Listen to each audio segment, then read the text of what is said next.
Love Boise State Public Radio podcasts?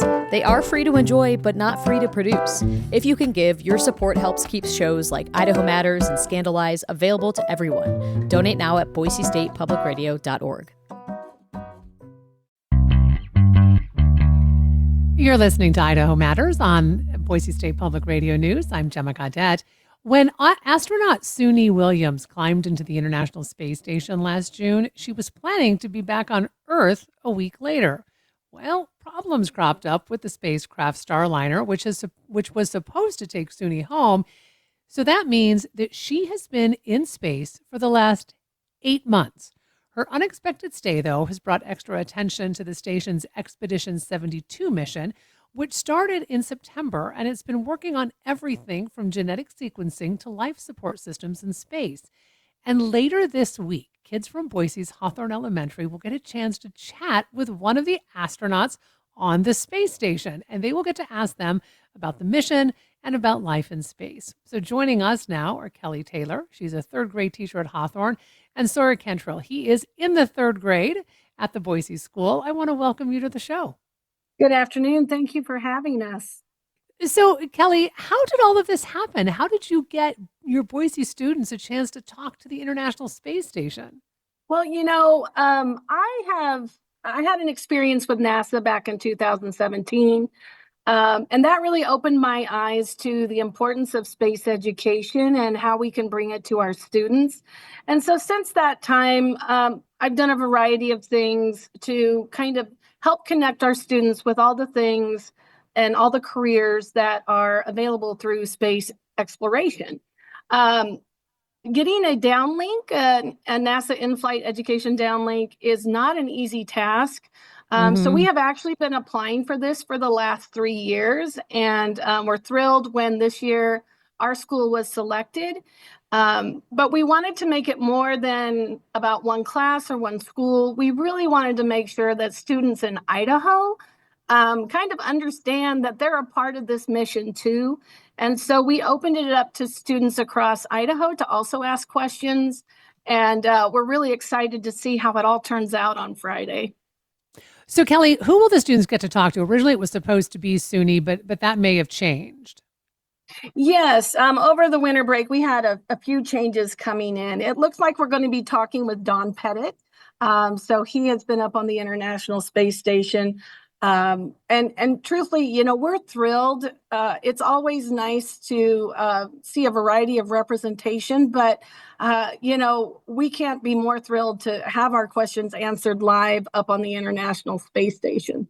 So, Sawyer, I would love to ask you some questions. How excited are you that you're going to get a chance to talk with an astronaut who's actually in space?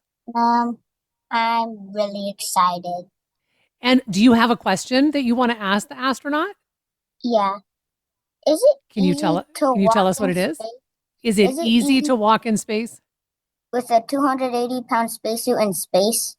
Oh my goodness, 280-pound spacesuit. That's a really good question. Well, I am excited to know what that answer is, Sawyer.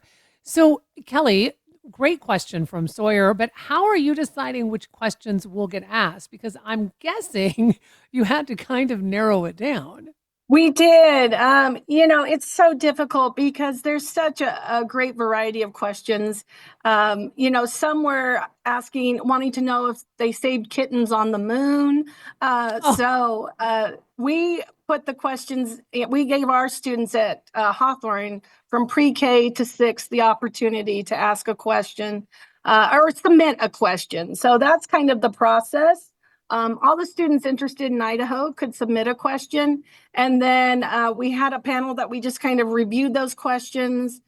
We kind of looked at, is it something you could get answered by doing a Google search? If so, maybe we could do a different question. We also looked for kind of common threads that might, show a great interest in that type of question. But it was so hard choosing. We really wish we could have asked them all. But we had several, we didn't count how many we had, but we had to narrow it down to 25. And that was a real challenge. So, Kelly, my understanding is you've had to record some of the questions on video, correct? Yes, the way the downlink will work, we'll have the pre-recorded questions that were submitted to NASA and then to NASA TV. So those were all submitted. They may or may not all get asked. It all depends on the time constraints with that 20-minute window. And then, so we had to then record those questions that were approved by NASA. And we'll see how it all turns out on Friday. Mhm. So, Sawyer, you've been studying about space and about the space station. What have you learned so far? I've learned that there's more than just one galaxy, and there's more planets out there that we haven't studied. What's been the most interesting thing that you've learned so far, Sawyer, about studying space? Probably that Pluto wasn't. That Yeah, it's not a Pluto planet anymore? Yeah. I know, crazy, right? I was a little disappointed when I learned that too, Sawyer. Let me tell you, I grew up my whole life thinking it was a planet, and then they throw this at us. So, Kelly, what else have the kids been learning besides the fact that Pluto has disappointed us? You know, there are so many opportunities for educators. So we actually participate in a Growing Beyond Earth program from Fairchild, Florida. And that is one where we actually submit data on plants we grow in a special growth chamber with special soil simulant. And they use the data that we collect from across the country and actually beyond to then help determine what plants are grown on the International Space Station. So that's been kind of a fun connection project. We also do another program that is called NASA Sparks, and that helps teach about the Artemis missions. So we've been learning about the SLS, looking at different components of the rocket system, and then, kind of trying to imagine the distance from Earth to the moon. And then, of course, the next satellite that will be orbiting will be the Gateway that orbits the moon that NASA is hoping to build with the Artemis missions. So, Sawyer, I'm going to tell you a little secret about myself, and that's the fact that I have zero desire to go to space. I'm actually a little deathly afraid of that. I'm happy to stay right here on Earth. However, I'm curious to know, do you feel the same way as me? Or since you've been learning about space and you get to talk to an astronaut who's in space, what do you think about going to space? I think space would be really fun to go in, but it looks kind of dangerous. So I would go to space. You would.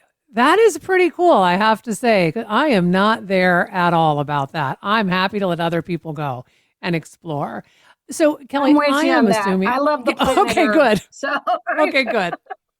I was going to say you're teaching this. Okay, so how much work, Kelly, went into putting all of this together? Because there is so much coordination. It sounds like.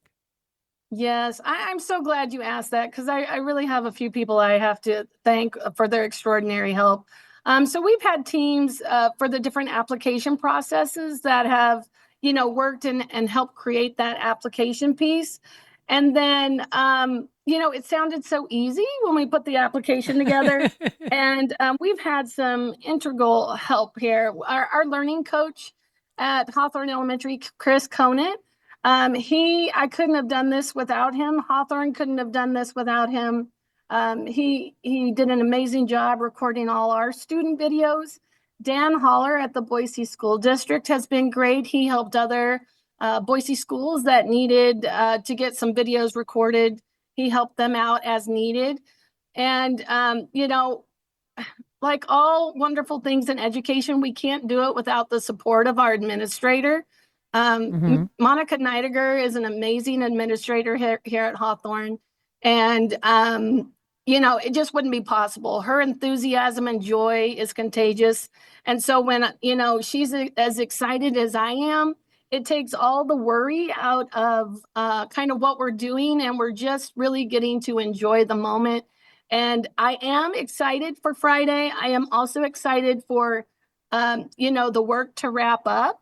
But everybody at Hawthorne has been amazing. The teachers that have submitted questions have been amazing, not only to take time out of their day and their students, time, but also very understanding in any changes that came from NASA. And so I hope we get a lot of students and teachers and community members in Idaho watching, because we really have enjoyed the process and we're excited to see how it all turns out on Friday. So, Kelly, I barely have any time left with you. Can anybody watch on Friday? Anybody can watch on Friday. Yes, it is going to be live on NASA TV. So you can go to plus.nasa.gov and anybody can watch. All the questions are recorded. So you'll be watching like we are. We're going to have a few VIPs joining us in the Hawthorne gym. And we hope you watch. And if you like what you see, please let us know at Hawthorne. We'd love to hear about it. Well, I want to thank both of you for joining us. We've been talking with Kelly Taylor, a third grade teacher at Hawthorne Elementary, and third grade student Sawyer Cantrell. The students will be talking to the International Space Station on Friday. We'll put links on our website so you can watch live too. You've been listening to Idaho Matters from Boise State Public Radio. I'm Gemma Gaudette. If you like podcasts like this, explore more from the Boise State Public Radio podcast family. There you'll find a mix of daily news, Idaho voices, and in-depth series on a wide range of topics. I'm talking wild horses, political scandals, sustainable ranching, and militia groups in a post-January 6th world. Wherever you get your podcasts, just search Boise State Public Radio to find what Idaho's NPR station has in store for you.